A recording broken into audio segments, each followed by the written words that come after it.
Hi, this is Attila 16 and this is another episode from my campaign. So I'm defending Kyoto and I have actually to defend myself against two army, which is quite a lot of people, and the enemy general is also really powerful. So that means that I need to be very careful about how I'm defending this. And what that also means is that I'll try to take a few shots at the enemy and then I'll pull back in the center because there's no way my troops can hold against such a large amount of enemy. And I also don't know where they will come from, so I must defend pretty much all direction. And since there's also one army of reinforcements that will come, I also need to get ready for those. And okay, don't really know where else I can put my troops. I'll just keep my Katana Kachi in the center because that's where it's really important. Okay, so the enemy is mostly attacking from that side, so I'll redeploy a few troops in order to face them, like that. And then I'll make sure that as soon as the enemy is in range and is close to the wall, I'll pull back my troops into the center. I don't really need that, so I'll pull back my levies here, and here I'll redeploy a few of my men here in order to face that. And how about here? Okay, I'll deploy a little my troops here, which will allow me to have a larger front against those guys. And what else? Okay, this side is covered. This side is covered. This side is covered as well. And there's just that side, which is a little worrisome because there's quite a bit of units there. And at the same time, I need to send my troops on the wall here, so I'll hurry up. So I'm pulling back some of my troops on the second wall here, so that when my troops will be pulling back, my troops will be covering them. And now what I can really hope here is for the enemy to actually engage me from afar.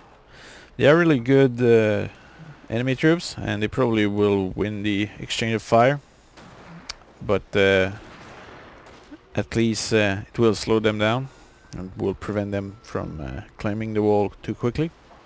Also, one difference you might notice is that now when the enemy is getting shot at, there's blood. That's because of Droopy. He bought me the blood pack, so now I have blood in my battles for your enjoyment. And let's see what's happening all around. That's really nice that the enemy are actually exchanging fire with my troops, because then I can probably kill many of them from afar. And that gives me a good advantage. At the same time, their troops are probably better than mine when it comes to aiming, because their troops have much more experience. But at the same time, when I'll pull back into the castle here, that advantage, well, I will have lost many troops, but I'll be in a better position. And now the enemy are routing here, which is a really good news. And what about here? Stable situation. It's clear that I'm in a fort, so that means that it does slow down the enemy quite a bit.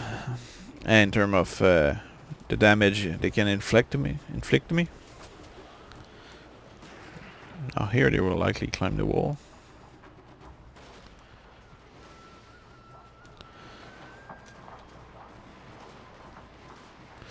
What kind of troop I have here? A couple of line infantry, which seem to be holding their own.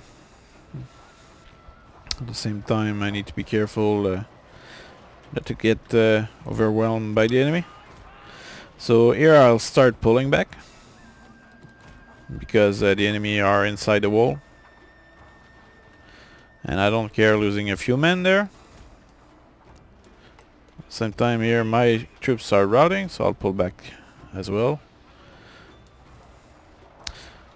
On that side, my troops seem to be still engaging the enemy, but I'll pull back here and I'll deploy a few of my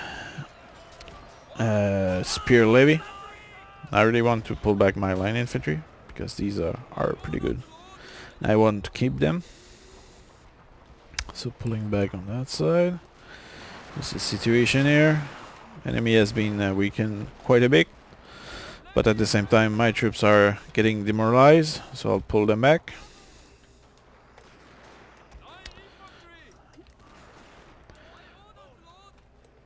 Okay, hurry up. We don't have all day. I guess no, we'll continue pulling back.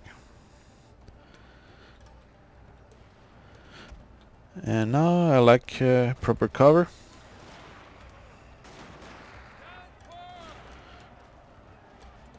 My troops here are wavering, but they covered my better troops, which are pulling back. And I'll send these troops into a better positioning. And I guess here I'll need to use a few troops which are outside and fire on the enemy like that, in order to cover the entry of my own troops. My men are routing apparently. That must be the Levy Spearmen. Okay, I'll pull back this guy as well. And how about deploying those here?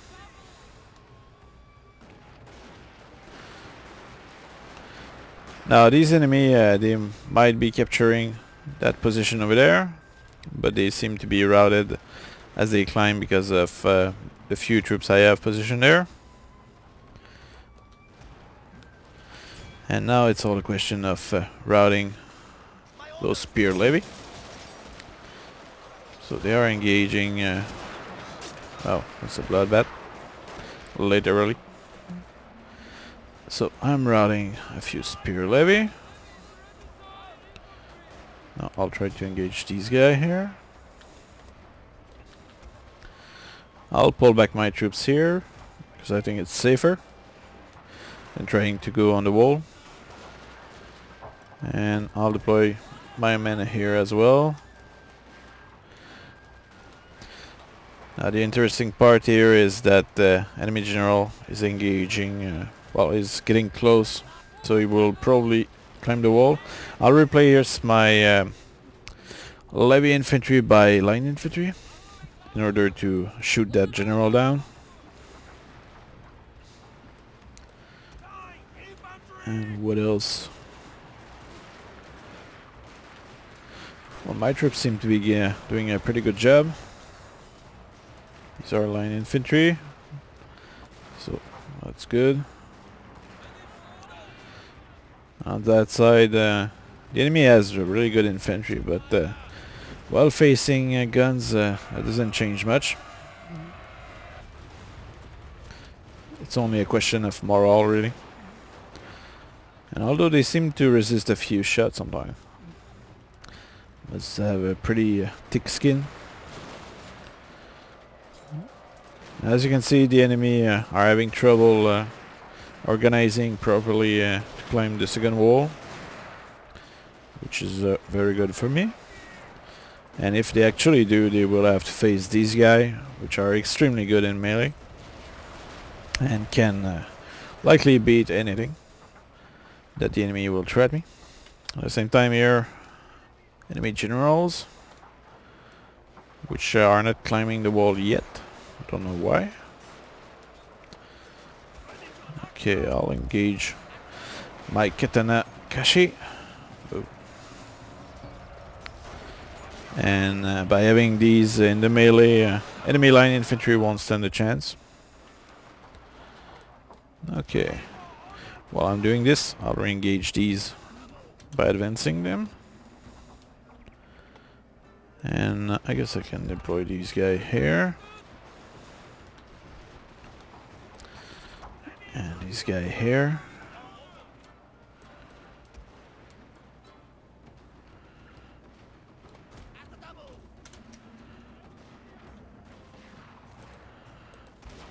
Okay, the enemy is routing.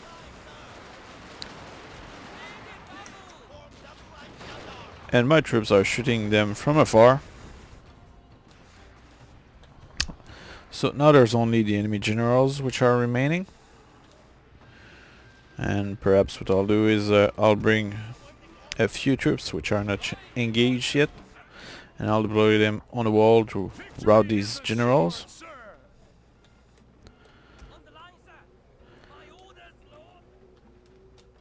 And how about some more? I'll send more troops here. I'll speed the time up. Oops. Clicked. So I did not lose too many people here, which is very fortunate. And at the same time, I defeated a quite powerful army. And as a result of that, I might be able to finish off this army. But with the kind of general they have, I really need to try to get rid of those. Because one of them is at least, it's nearly the maximum rank. So that's not the kind of enemy you want to face. The men have taken an enemy tower. Okay, shooting the enemy generals.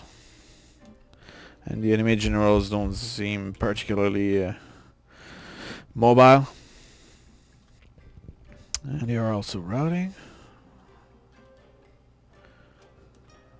Now sadly my troops don't seem to prioritize the enemy generals, which I would have a hard time identifying. Probably this guy here. And there we go. I guess I'll just wait a little more. Okay, nice. Our general has fallen. I just hope he really did fall for good now. So I'm just shooting them from afar.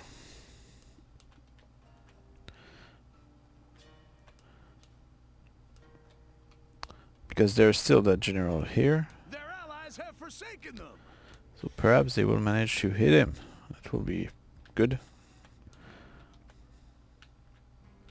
The enemy general is now down. And there we go.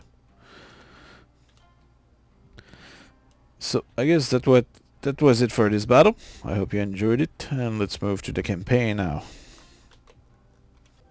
Okay, so I just defeated 2 army here, and as a result of this, it's very likely that I'll be able to counterattack the green guy and be in good condition to do so. At the same time, I don't know if I really want to push it like that. And the enemy are coming out. I think I'll do another battle. I'll quick save quickly in case of crash. But close victory. Probably will have less troop if I had done it personally, but that doesn't matter anymore now. And I guess I should be able to capture the town now. There should not be much of an opposition remaining. Alright, so I'm being attacked by an enemy force, and I'll do the battle personally, and this will be the next episode.